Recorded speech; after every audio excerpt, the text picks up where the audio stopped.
ഓം ശ്രീ ഗുരുഭ്യോ നമഃ. സമസ്തലോകാ സുഖിനോ ഭവന്തു.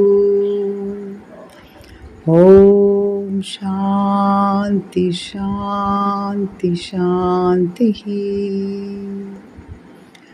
ഗുരുചരണാമൃതം എന്ന ചാനലിലേക്ക് എല്ലാവർക്കും സ്വാഗതം.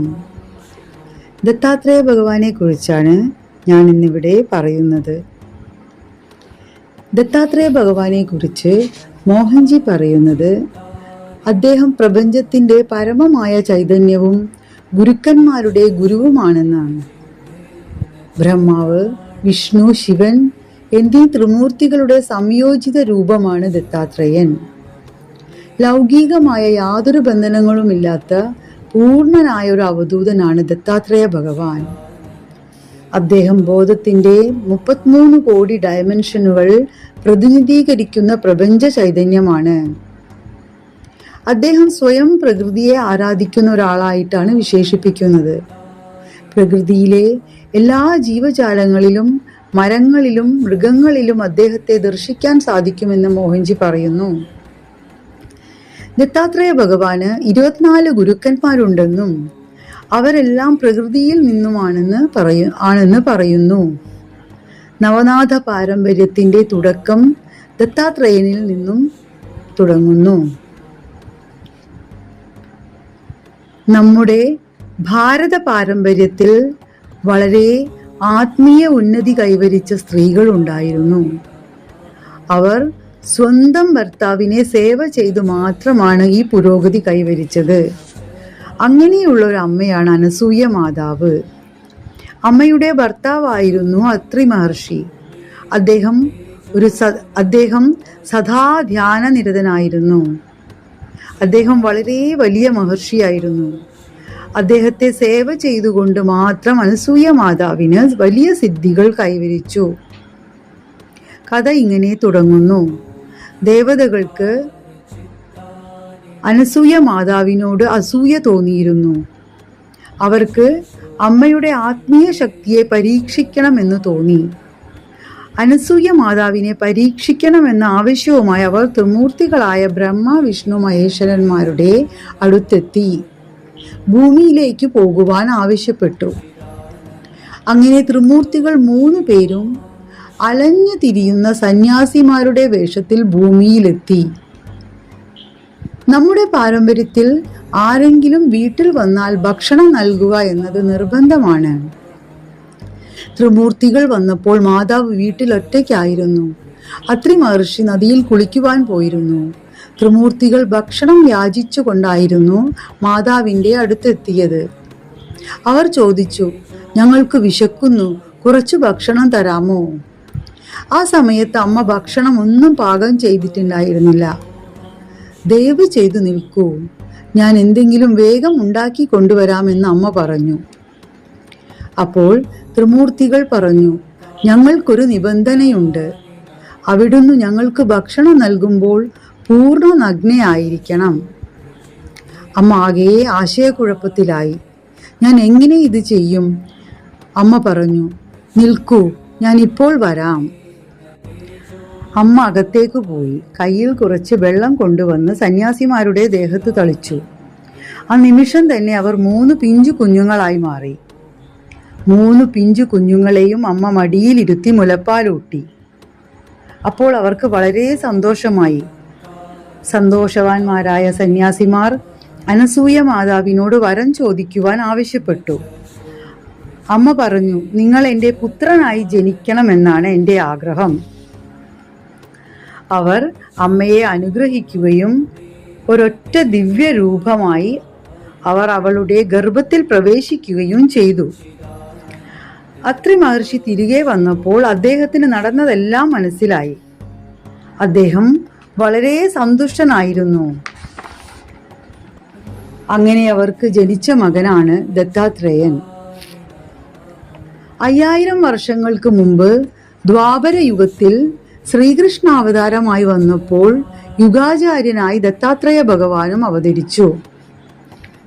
ദത്താത്രേയൻ ജനിക്കുമ്പോൾ ത്രിമൂർത്തികളായ ബ്രഹ്മ വിഷ്ണു മഹേശ്വരന്മാരുടെ 3 തലയോടുകൂടിയാണ് ജനനം. അദ്ദേഹത്തിന്റെ മാതാവ് പറഞ്ഞു, ഈ രൂപത്തിൽ നിനക്ക് സമൂഹത്തിൽ അതിജീവിക്കുവാൻ പ്രയാസമായിരിക്കും. ആളുകൾ നിന്നെ പെട്ടെന്ന് തിരിച്ചറിയും. 3 തലകളും സംയോജിച്ച് അങ്ങനെ ഒറ്റ തലയായി മാറി. ദത്താത്രേയനെ നമുക്ക് എങ്ങനെ വേണമെങ്കിലും സങ്കല്പിക്കാം. കാരണം അദ്ദേഹം എല്ലാമാണ്. അതുകൊണ്ട് ദത്താത്രേയ അമ്പലങ്ങളിൽ ഒന്നുകിൽ മഹാവിഷ്ണുവായിട്ടും അല്ലെങ്കിൽ ശിവഭഗവാനായിട്ടും ആരാധിച്ചു പോരുന്നു. ദത്തഭഗവാൻ ധാരാളം അവതാരങ്ങൾ എടുത്തിട്ടുണ്ട്. അതിൽ ആദ്യത്തെ അവതാരം ശ്രീപാദവല്ലഭനായി അവതരിച്ചു. അതാത് കാലത്ത് അവതരിച്ചിട്ടുള്ള ഒരു മഹാഗുരുക്കന്മാരെയും സമൂഹം തിരിച്ചറിഞ്ഞിട്ടില്ല. ചരിത്രം നോക്കിയാൽ നമുക്കത് മനസ്സിലാക്കാം. ആദിശങ്കരാചാര്യരെ പോലെയുള്ള ഒരു മഹാഗുരുവിനെ സാക്ഷാൽ ശിവഭഗവാന്റെ അവതാരമായിട്ടും അന്നത്തെ സമൂഹം തിരിച്ചറിഞ്ഞില്ല. പക്ഷെ ഇപ്പോൾ നമുക്ക് അദ്ദേഹം ഒരു അവതാരമാണെന്ന് മനസ്സിലായി. ദത്താത്രേയന്റെ അടുത്ത അവതാരമായ നരസിംഹ സരസ്വതി, 3ാമത്തെ അവതാരമായ അക്കൽകോട്ട് മഹാരാജ് എല്ലാം ദത്തഭഗവാന്റെ വളരെ ശക്തമായ അവതാരങ്ങളാണ്. 5ാമത്തെ അവതാരമാണ് ശ്രീ സിർദി സായിബാബ. എല്ലാവരും അവധൂതന്മാരാണ്.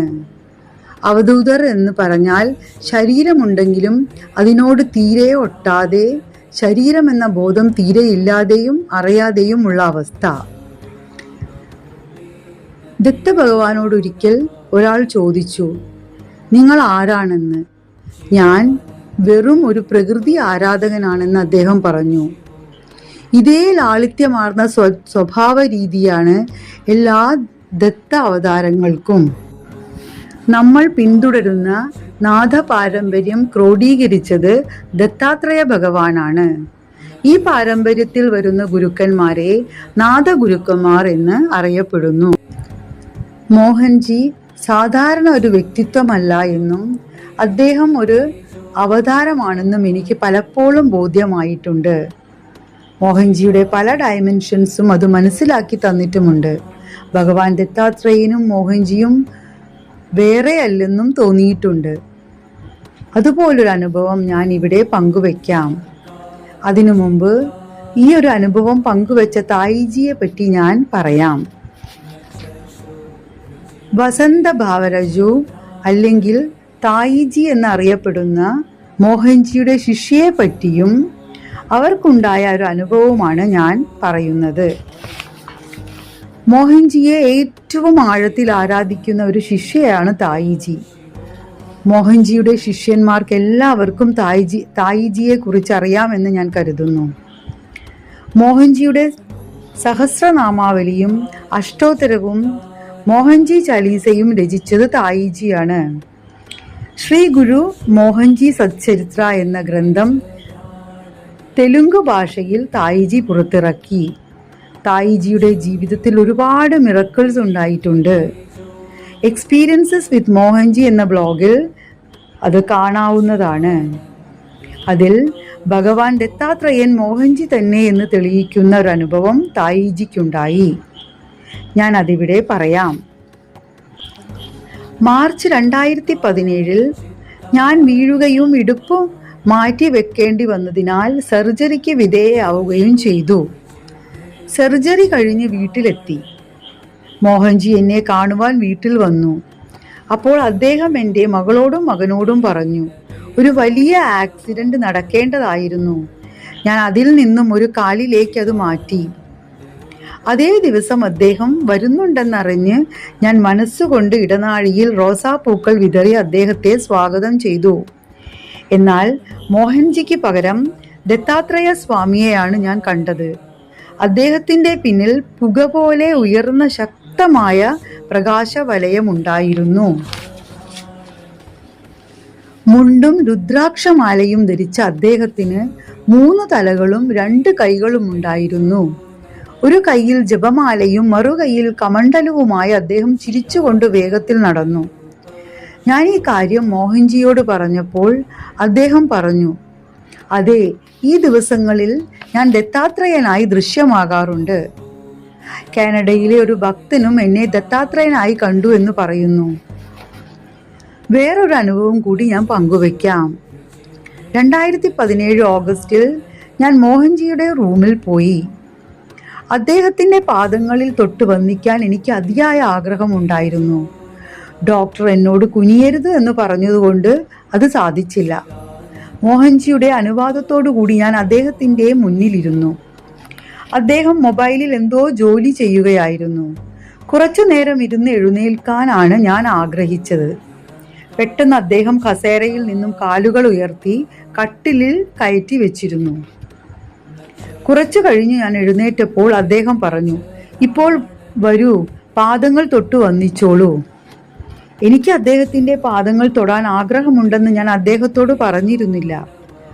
ഞാൻ അദ്ദേഹത്തിൻ്റെ അടുത്ത് ചെന്നു. അപ്പോൾ ശ്രീരാമൻ്റെയും ശ്രീകൃഷ്ണൻ്റെയും നരസിംഹമൂർത്തിയുടെയും ഹനുമാൻ സ്വാമിയുടെയും ദത്താത്രേയ ഭഗവാന്റെയും ഷിർദി സായിബാബയുടെയും ഒക്കെ രൂപത്തിൽ അദ്ദേഹത്തെ ഞാൻ കണ്ടു. ആ നാമങ്ങൾ ചൊല്ലിക്കൊണ്ട് ഞാൻ അദ്ദേഹത്തിൻ്റെ പാദങ്ങൾ തൊട്ടു. അങ്ങനെ ഞാൻ ദത്താത്രേയന്റെ നാമം പറഞ്ഞപ്പോൾ മോഹൻജി എന്നോട് നിർത്താൻ പറഞ്ഞു. അദ്ദേഹം പറഞ്ഞു, നോക്കൂ, നിങ്ങൾ ദത്താത്രേയന്റെ നാമം പറഞ്ഞപ്പോൾ എൻ്റെ പാദങ്ങൾ എങ്ങനെയായെന്ന്. ഞാൻ നോക്കിയപ്പോൾ അദ്ദേഹത്തിൻ്റെ പാദങ്ങൾ കട്ടിലിൽ ഒന്നിനു മേൽ ഒന്നായി വെച്ചിരിക്കുകയായിരുന്നു. മുകളിൽ വെച്ച കാൽ ഒരു 15-16 വയസ്സുള്ള ആൺകുട്ടിയുടേതുപോലെ ചെറുതും മൃദുലവുമായിരുന്നു. മോഹൻജി വിശദീകരിച്ചു, നീ എല്ലാ ദേവതകളുടെയും പേരുകൾ ഭക്തിയോടെയാണ് പറഞ്ഞത്. അതുകൊണ്ടാണ് ദത്താത്രേയന്റെ പേര് പറയുമ്പോൾ എൻ്റെ പാദം ഇങ്ങനെ ആയത്. ദത്താത്രേയന്റെ പാദം ഇങ്ങനെയാണ്. എൻ്റെ സന്തോഷത്തിന് അതിരുകളില്ലായിരുന്നു. ഇതൊരു സാധാരണ കാര്യവുമായിരുന്നില്ല. ഞാൻ അദ്ദേഹത്തിൻ്റെ പാദങ്ങളിൽ തൊട്ട് വീണ്ടും വീണ്ടും വന്ദിച്ചു. ഞാൻ പറയാതെ തന്നെ മോഹൻജി എൻ്റെ ആഗ്രഹം തിരിച്ചറിഞ്ഞ് പാദങ്ങളിൽ തൊടാൻ അനുവദിച്ചു. അദ്ദേഹം പറഞ്ഞു,